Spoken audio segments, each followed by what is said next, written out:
नमस्कार भाइयों बहनों। आज जो हम चर्चा करेंगे राष्ट्र की जो सबसे बड़ी पूंजी होती है, राष्ट्र की पूंजी क्या है, इसकी हम चर्चा करेंगे क्योंकि ये शब्द बहुत महत्वपूर्ण है। राष्ट्र शब्द हमारे ऋग्वेद में उसका 10 बार वर्णन मिलता है और हम ये सोचते हैं या समझते हैं कि राष्ट्र शब्द की उत्पत्ति आधुनिकता की देन है। ऐसा नहीं है। हमारे ग्रंथों में राष्ट्र शब्द का उल्लेख ऋग्वेद में मिलता है और इसे 10 बार उसमें विवरण हमारे ग्रंथों में मिलता है। राष्ट्र शब्द की जो सबसे बड़ी पूंजी होती है वो उस राष्ट्र के जो बच्चे होते हैं, उस राष्ट्र के जो युवा होते हैं, वो सबसे बड़ी पूंजी होती है। युवा राष्ट्र की धरोहर है क्योंकि युवा ही राष्ट्र को चलाने वाले होते हैं। युवा ही उस राष्ट्र के अंग होते हैं। बेसिकली राष्ट्र के 4 अंग होते हैं। पहला अंग जो उस राष्ट्र की सेना है, जिसे राष्ट्र की भुजा कहा जाता है, वह है जो भी युवा राष्ट्र की सेना में कार्य करते हैं भर्ती होकर, यदि वे युवा मानसिक रूप से स्वस्थ होंगे, शारीरिक रूप से स्वस्थ होंगे, तो सेना अच्छा कार्य करेगी। कौशल दिखाने में जो उसकी एक भूमिका होगी वो बहुत ही रोचक, सशक्त और राष्ट्र को सर्वशक्तिमान बनाने में सहायक होगी। दूसरा, जो उस राष्ट्र के युवा हैं, यदि वो उसका अच्छा बिजनेस करेंगे, अपना बिजनेस गतिशीलता के साथ समय की परिपक्वता और उस समय के अनुसार ईमानदारी, कर्तव्य निष्ठा से अपने कारोबार को बढ़ाएंगे,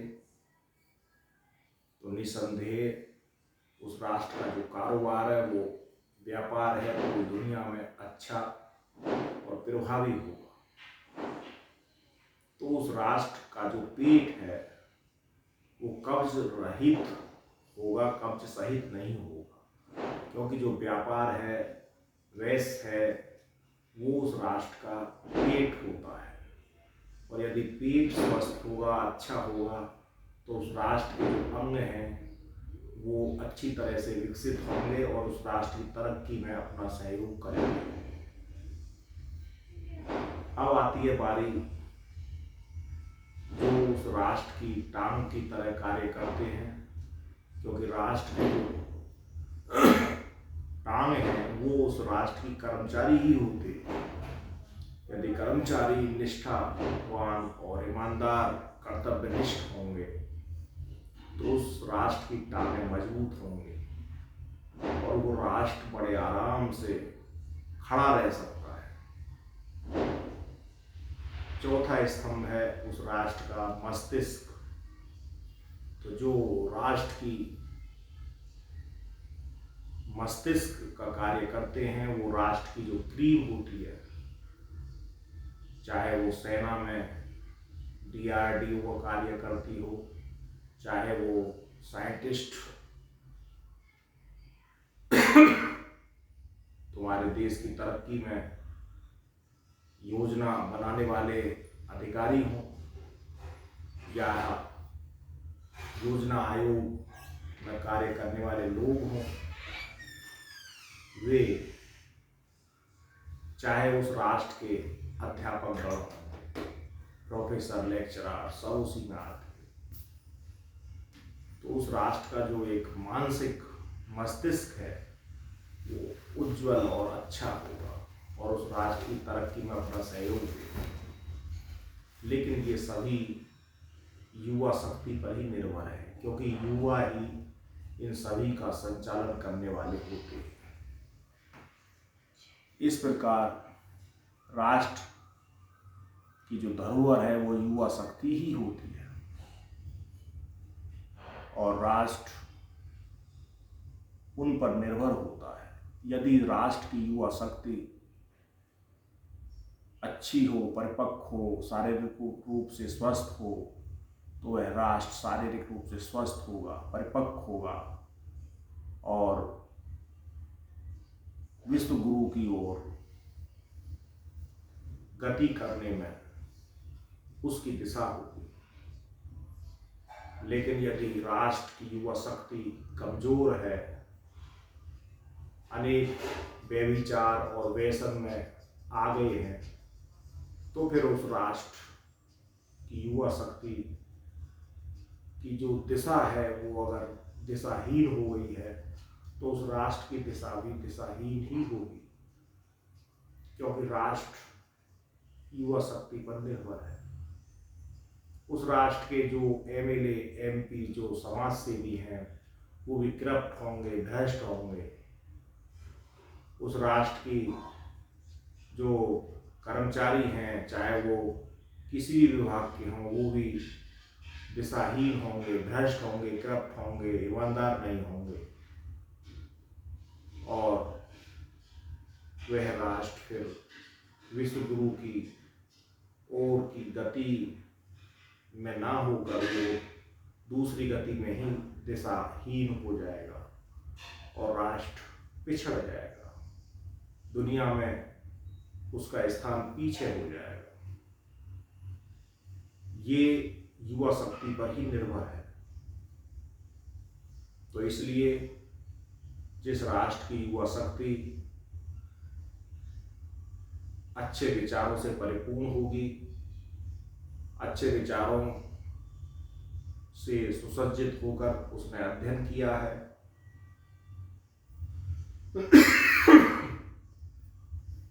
और वह अध्ययनरत होकर अपने देश को आगे बढ़ाने में अपना योगदान देंगे, तो मैं समझता हूँ कि उस राष्ट्र को विकसित होने से और विश्व गुरु होने से कोई नहीं रोक सकता। ये कितनी बड़ी बात है। मैंने देखा है कि जिस राष्ट्र में व्यसन, व्यभिचार, बेईमानी, कर्तव्य निष्ठ न होना, ये सब अवगुण पाए जाते हैं, वह राष्ट्र ना तो अपनी दुनिया में कोई पहचान बना पाता है और ना ही दुनिया में कोई अपना स्थान बना पाता है और अंततः दूसरे देश के लोग उस राष्ट्र पर कब्जा कर लेते हैं और वह राष्ट्र पिछड़ जाता है, दुनिया में उसका स्थान पीछे हो जाता है। आप अरब के देशों को देख लीजिए, सीरिया है, जॉर्डन है, आपके इजराइल के आसपास के कई देश ऐसे हैं जिनकी स्थिति खराब है। ये इन्हीं सब कारणों का परिणाम है। सीरिया का आज क्या हाल हो गया? सीरिया कैसा देश था? अफगानिस्तान का क्या हाल है? अफगानिस्तान कैसा देश था? जिस समय भारत की संस्कृति अफगानिस्तान में चरम सीमा पर थी, तक्षशिला जैसा विश्वविद्यालय पूरे विश्व के लोगों को शिक्षा देता था। चंद्रगुप्त मौर्य जैसे सम्राट ने शिक्षा तक्षशिला जैसे विद्यालय से ली और अपनी शिक्षा और रण कौशल प्रतिभा के आधार पर उसने एक भारत में नव निर्माण की व्याख्या करते हुए अपना शासन रोम तक कर दिया। और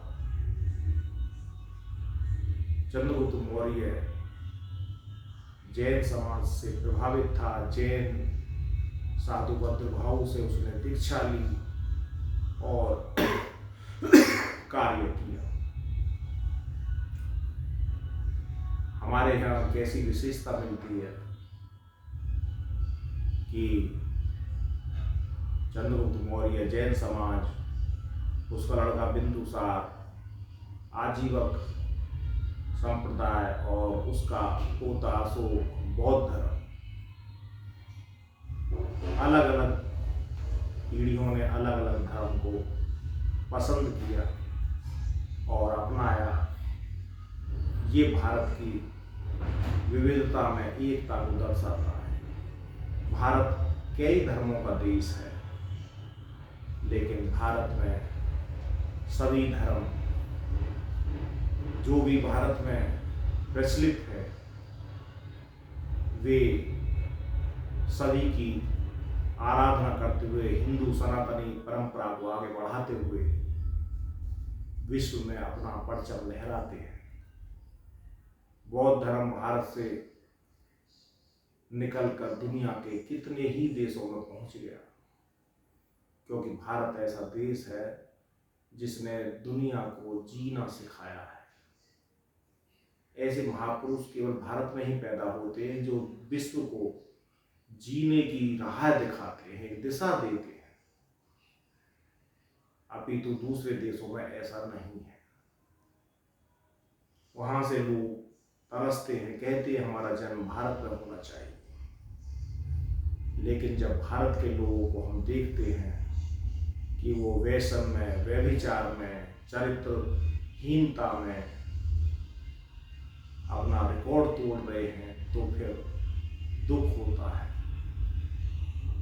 कि ये भारत जैसे देश में जन्म लेकर अपने जीवन को कैसे बर्बाद कर रहे हैं और अपने जीवन की महत्ता को ना समझते हुए अज्ञानतावश वो ऐसा कार्य कर रहे हैं। इनको अपने विचारों से ऊपर उठकर भारत जैसे देश में विचारों को प्रसारित कर अपने चरित्र का निर्माण करके, चाहे वो किसी भी व्यक्ति का चरित्र हो, किसी भी ईश्वर अवतार का चरित्र हो, हमें दूसरे लोगों को जीना सिखाना चाहिए।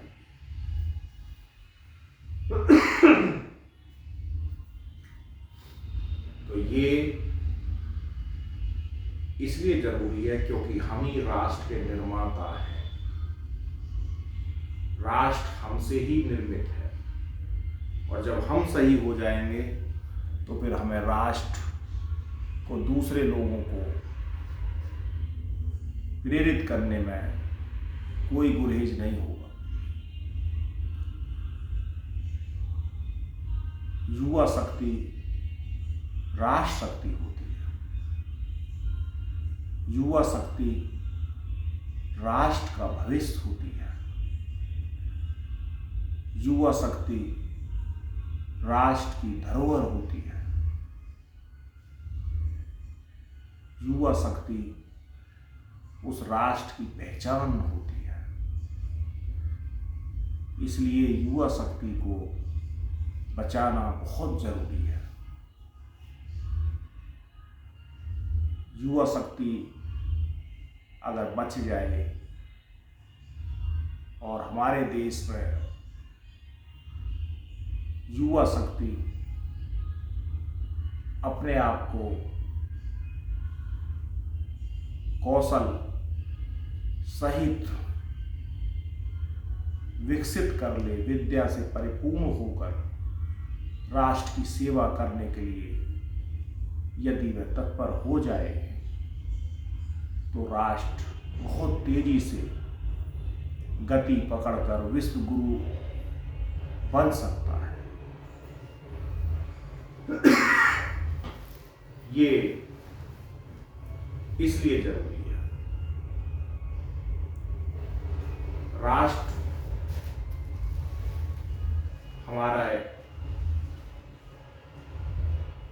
देश में तरक्की करता है, लेकिन लोगों के तरक्की करने पर, लोगों के विकास करने पर, लोगों के मानसिक विकास करने पर आज जो भारत में सबसे ज़्यादा जरूरी है वो है युवा शक्ति का मानसिक विकास। युवा शक्ति का जो मानसिक विकास है वो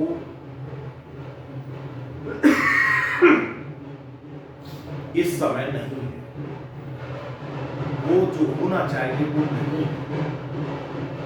लोग आध्यात्मिक शक्ति को मानते भी नहीं है। लोग कहते हैं कौन ईश्वर है, बच्चे कहते हैं ईश्वर है, क्योंकि उन्हें नैतिक और अपने वेदों का, अपने ग्रंथों का कोई ज्ञान नहीं। उनकी जो शिक्षा है वो आधुनिक शिक्षा है, और आधुनिक शिक्षा के बल पर वो ऐसा बोलते हैं। आधुनिक शिक्षा व्यक्ति के लौकिक सुख को तो प्रदान कर सकती है, लेकिन अलौकिक सुख को प्रदान नहीं कर सकती। लेकिन मानव यदि लौकिक ज्ञान में ही अपना जीवन व्यतीत करता है तो वह मानव नहीं रह जाएगा, उसे अलौकिक ज्ञान की आवश्यकता होती है। और अलौकिक ज्ञान जो उसे मिलता है वह प्रकृति से मिलता है, प्रकृति में रहकर मिलता है, प्रकृति को समझकर उसमें अपना जीवन जीने से मिलता है। यदि हम प्रकृति उपासक ना होते तो हमारी सिंधु घाटी सभ्यता ना होती। यदि हम प्रकृति उपासक ना होते तो हम ब्रह्मा जी को नहीं मानते। यदि हम प्रकृति उपासक ना होते तो हम भगवान शिव और भगवान कृष्ण या विष्णु उनको नहीं मानते। खुद साक्षात ओम इन तीनों शक्तियों का एक मिला जुला नाम है। ओम यानी कि ओ का मतलब होता है ब्रह्मा, ओ, और मैं जो बीच में छिपी रहती है वो है विष्णु, और लास्ट में मैं, उसका मतलब होता है महेश यानी कि शिव। ब्रह्मा, विष्णु, महेश, ये तीनों का मिला जुला नाम ही ओम कहलाता है। ये सनातन संस्कृति है। और जो व्यक्ति अध्यात्म में अपना जीवन जीते हैं वो कभी प्रकृति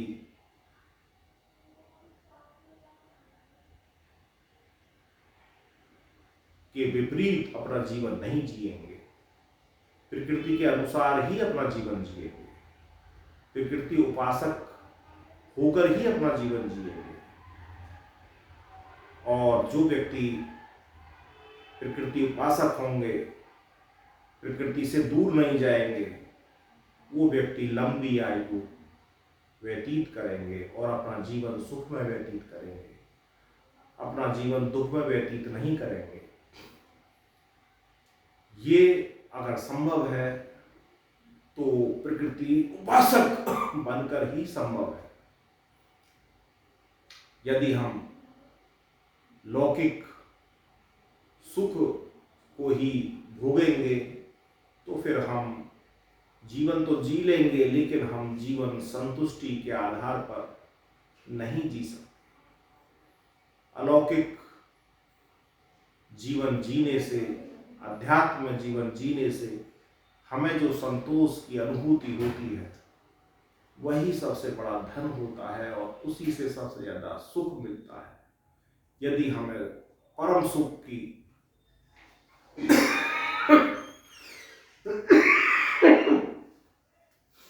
यदि हम परम सुख का आनंद लेना चाहते हैं तो अलौकिक ज्ञान के द्वारा ही हमें वो संभव है। यही सनातन संस्कृति की एक पहल भी है और विशेषता।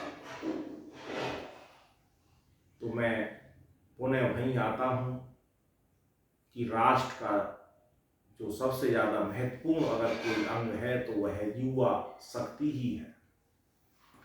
और यदि युवा हमारा शक्तिमान होगा, मानसिक रूप से स्वस्थ होगा, तो वह राष्ट्र हमारा मानसिक रूप से स्वस्थ होगा, सशक्त होगा, सर्वशक्तिमान होगा, देश को नई ऊंचाई पर, राष्ट्र को नई ऊंचाई पर ले जाने में सहायक होगा और हम विश्व गुरु की ओर पहुंचने में बहुत कम समय लेंगे। ये युवा शक्ति पर निर्भर करता है। तो मैंने आज ये कुछ शब्द आप लोगों के समक्ष युवा शक्ति पर रखे।